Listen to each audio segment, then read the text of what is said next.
Hello दोस्तों, आज मैं आपको गीता के पहले अध्याय का महत्व बताऊंगी। आप सभी लोगों ने गीता अवश्य पढ़ी होगी क्योंकि गीता एक ऐसा पवित्र ग्रंथ है जिसे हर कोई पढ़ना चाहता है।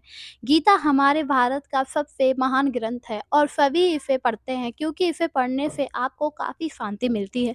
पर क्या पता है कि गीता के पहले अध्याय को ही बहुत ज़्यादा महत्व बताया गया है, इसको बहुत महत्व दिया है क्योंकि आपको नहीं पता कि गीता के पहले अध्याय को पढ़कर बहुत सारे लोगों को मुक्ति मिली है। तो आज मैं कुछ ऐसी कथाओं के बारे में आपको बताऊँगी जिन्हें सुनकर आपको पता लगेगा कि हाँ, गीता का पहला अध्याय बहुत ही प्रभावपूर्ण और बहुत ही शक्तिशाली है। एक बार की बात है कि शिव जी पार्वती बैठे हुए होते हैं, तो पार्वती ने शिव जी से कहा, हे महादेव, आपको किस ज्ञान के बल से संसार में सभी लोग शिव कहते हैं?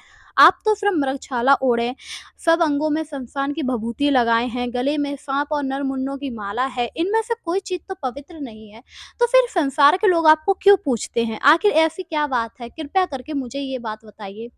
पार्वती जी की बात सुनकर शिव जी उनकी तरफ देखकर मुस्कुराए और उनसे कहा, हे प्रिय, मैंने अपने हृदय में गीता का ज्ञान धारण किया हुआ है और इसी वजह से मैं पूजा जाता हूँ क्योंकि गीता के ज्ञान से आपको कर्मों को नहीं देखा जाता है, बस आपको इससे मुक्ति मिल जाती है। इसीलिए मेरे कर्म से मुझे नहीं व्यापा जाता है, मुझे बस ज्ञान के आधार पर लोग पूछते हैं। तब पार्वती जी ने भगवान से कहा, जिस गीता ज्ञान की आप ऐसी स्तुति करते हैं उसे श्रवण करने का कोई कृतज्ञ भी तो होगा। तब महादेव ने उनकी बात सुनकर कहा, इस ज्ञान को सुनकर बहुत से जीव कृतज्ञ हुए हैं और आगे भी होते रहेंगे क्योंकि ऐसी बहुत सारी कथाएं हैं जिनमें गीता के पहले अध्याय को बहुत महत्व दिया गया है।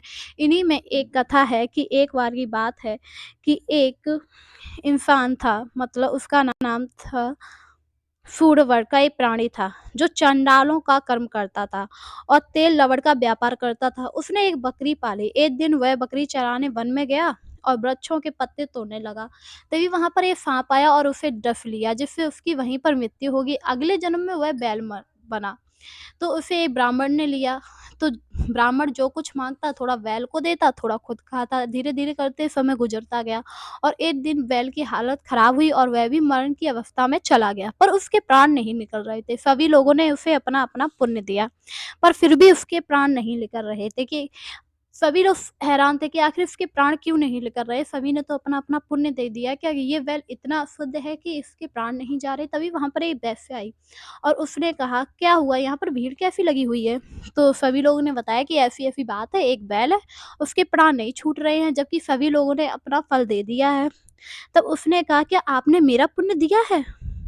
ये कहते ही उस बैल के प्राण छूट गए और फिर उसने अगले जन्म में एक ब्राह्मण के यहाँ पर जन्म लिया, पर उसे अपने पिछले जन्म की सारी बात बनी रही। फिर वो उसी गड़का के पास आया और फिर उसने कहा, क्या तुमने मुझे पहचाना? तो गड़का ने हैरानी से कहा, मैंने तुम्हें नहीं पहचाना, तुम कौन हो? तो उसने कहा कि मैं वही हूँ जिसे पिछले जन्म में आपने मुक्ति दी थी। मैं एक बैल था और आपने अपना पुण्य मुझे दिया था जिससे मैं मुक्त हो गया। आखिर वह पुण्य क्या था? तो गड़का ने कहा, मुझे नहीं पता। ये बात मुझे नहीं पता है, ये बात मेरे तोता को पता है क्योंकि वह किसी चीज़ का पाठ करता है, उसी को मैं सुनती हूँ, तो बस मैंने कह दिया, क्या तुमने मेरा पुण्य दिया? तो फिर वह तोता के पास गया, तो तब तोता ने बताया कि मेरे जो मालिक थे वो गीता का पहला अध्याय पढ़ते थे। इसके बाद मुझे वहाँ से चुरा लिया गया था और इस गड़का के पास कुछ लोग ले आए। मुझे बस वही गीता का पाठ पहला याद है और उसी को मैं पढ़ता हूँ, मतलब जपता हूँ। ये सुनकर उसे पता लग गया कि गीता का पहला अध्याय ही मुक्ति का मार्ग है, जिसे पढ़कर आप मुक्त हो सकते हैं।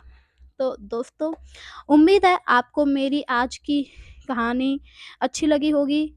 तो कमेंट करके ज़रूर बताएँ और मुझे बताएँ कि आगे आप ऐसा क्या सुनना चाहते हैं, आपको और क्या-क्या जानना है। मैं आपके लिए ऐसी रोचक बातें लेकर आती रहूँगी, गीता से जुड़ी, महाभारत से जुड़ी। तो बने रहिए मेरे चैनल के साथ। धन्यवाद।